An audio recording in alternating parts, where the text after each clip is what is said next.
On the Hawkeyes Sports Network from Learfield, this is the Fight for Iowa podcast, brought to you by Athletico Physical Therapy, proud partner of the Iowa Hawkeyes and the Big Ten Conference. Also by Iowa's Corn Farmers of the Iowa Corn Growers Association and Iowa Corn Promotion Board. You may think Iowa grows corn, but the truth is, corn grows Iowa. Also brought to you by Shields. We're right there with you in Des Moines, Sioux City, Iowa City, and Cedar Falls.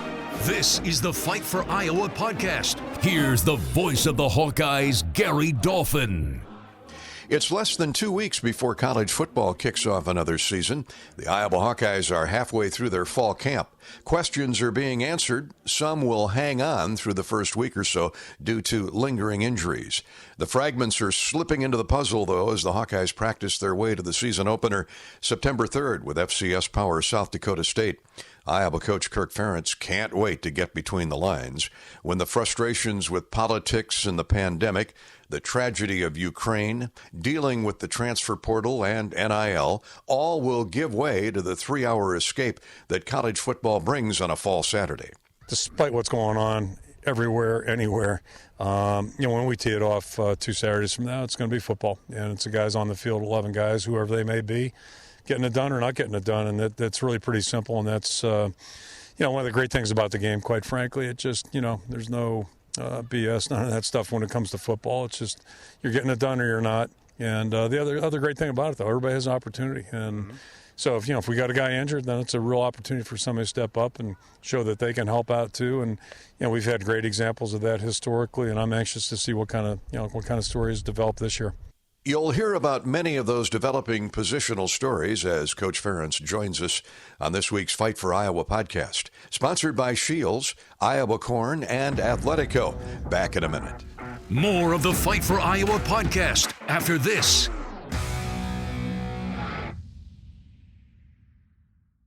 Oh, you know that old injury of yours? The one in your knee or maybe back? Instead of going to the doctor and then doing physical therapy, why not start with therapy first? Athletico Physical Therapy is changing the whole healing process around. Their physical therapists will find the source of your pain and help fix it. Start with them and start living pain-free.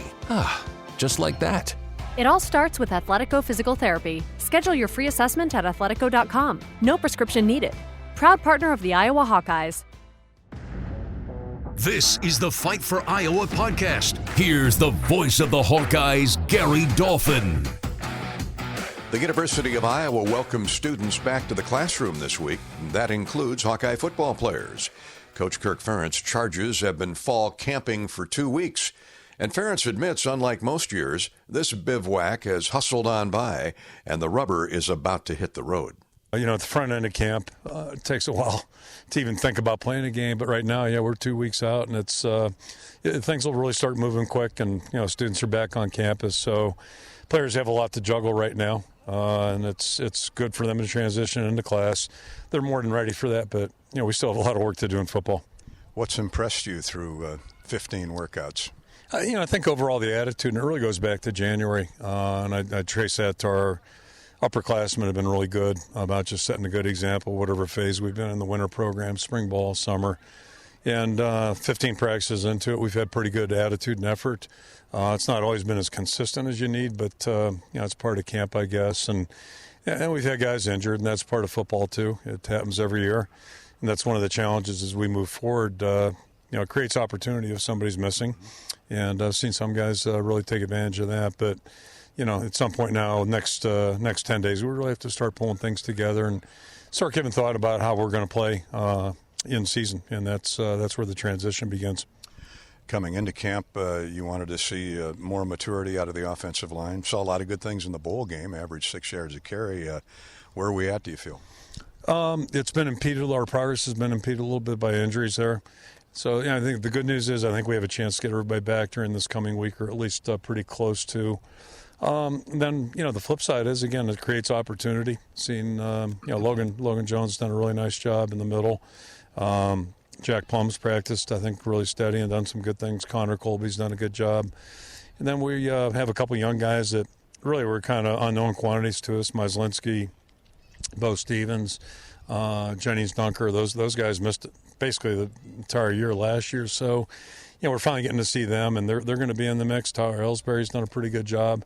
So I wouldn't even want to try to predict who's going to be in the lineup in 2 weeks. But I think, we certainly have the potential to be a good group. Need to get them on the field in a consistent way and figure out who's who, what's what. And, that may go for the first couple of weeks of the season. We'll see. But I think we have a potential to settle in and have a pretty decent line.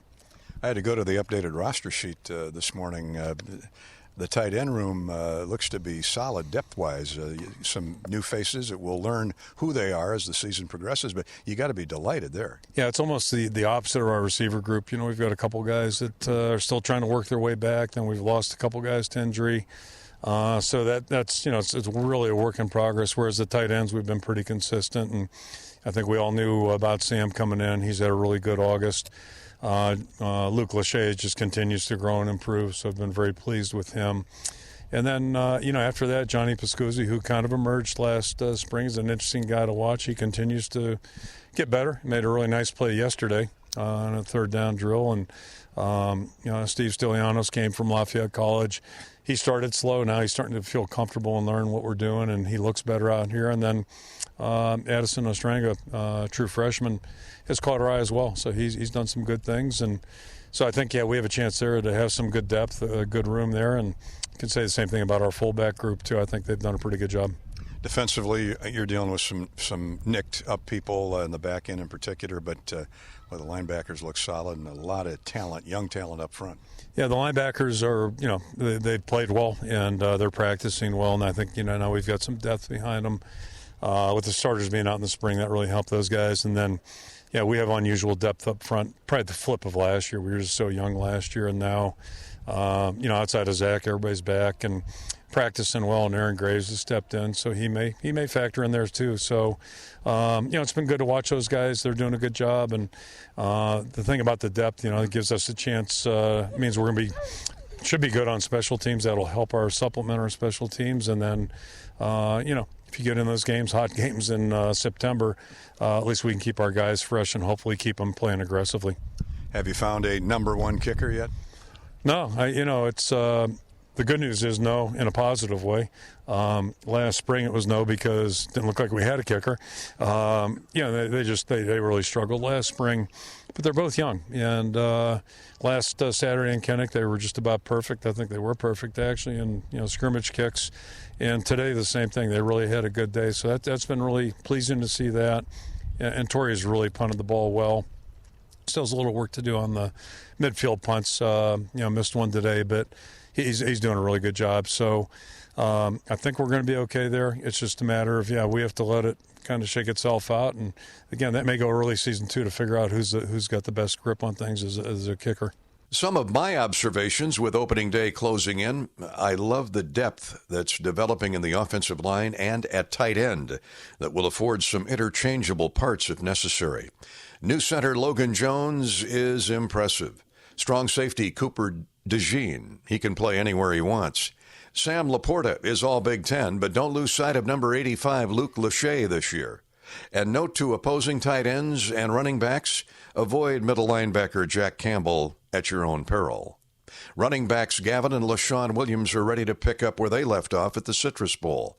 Ohio freshman Caleb Johnson has been exciting to watch, as has first-year tight end Addison Ostranga from Wisconsin. As for defensive lineman Aaron Graves from Dayton and Southeast Valley, wow. And the defensive front in general, whew. Caleb Shudak's successor at kicker will be either Aaron Blum from Oskaloosa or South Carolina native Drew Stevens. Punter Torrey Taylor keeps booming along. More Fight for Iowa after this word from our sponsors. More of the Fight for Iowa podcast after this. There's a sense of pride that comes from the life of a farmer. How many people can say they have a famous tan named after them, or be known for their wave when they drive past neighbors and strangers alike on a two-lane road? Whether it's a farmer's tan or the farmer's wave, we are proud to be known for a lot of things. We feel that pride every night at the dinner table, knowing we feed our family and yours. Iowa Corn is proud to be on the sidelines cheering on the Iowa Hawkeyes. In Iowa, we grow corn, but the truth is corn grows Iowa. This is the Fight for Iowa podcast. Here's the voice of the Hawkeyes, Gary Dolphin. The next time you visit the Iowa campus and drive by Carver Hawkeye Arena, you'll notice a large crater in the ground on the building's south side. Construction has started for the new wrestling facility, expected to be completed in 2024. It's been a long wait and long overdue for Coach Tom Brands and the program, but the excitement is evident now that the dirt moving has started. 225 donors contributed more than $25 million for the 38,000 square foot facility that will be connected to Carver proper by a tunnel. Iowa led the nation in attendance last season for a 15th consecutive year. Incoming Iowa freshman Reese Laramendi finished fifth at the recent Under-20 World Women's Wrestling Championships. Laramendi defeated a Polish opponent 12-2. The Reno, Nevada native lost the bronze medal to a Tunisian competitor. And I'll have a final thought in just a minute. More of the Fight for Iowa podcast after this. Here we go. Exciting adventures await. Grab your bucket list and keep the fun going all summer long. Pitch a tent, grab a sleeping bag, and sleep as a family under the stars. Fire up the grill and host a backyard barbecue. Visit a local trail for a hike or a drive to a state park for an all-day family adventure. With all there is to do this summer, we encourage you to get outside and make new memories. Whatever you do this summer, Shields is right there with you. This is the Fight for Iowa podcast. Here's the voice of the Hawkeyes, Gary Dolphin. That's this week's Fight for Iowa podcast. I'm Gary Dolphin. We'll see you at Fry Fest next weekend when football kicks off. Ed Podolak and I will have a preview of the year at 3 o'clock Friday afternoon. That evening, the newest Hawkeye Athletics Hall of Fame class will be inducted. All happening at the Iowa River Landing in Coralville. As always, go Hawks. Hawkeye fans, remember to hit the subscribe button on your favorite podcast app. Once you become a Fight for Iowa podcast subscriber, you'll automatically receive the latest episodes of the Fight for Iowa podcast, the Hawkeyes Voice podcast, Hawk Talk replays, exclusive game day content, and more.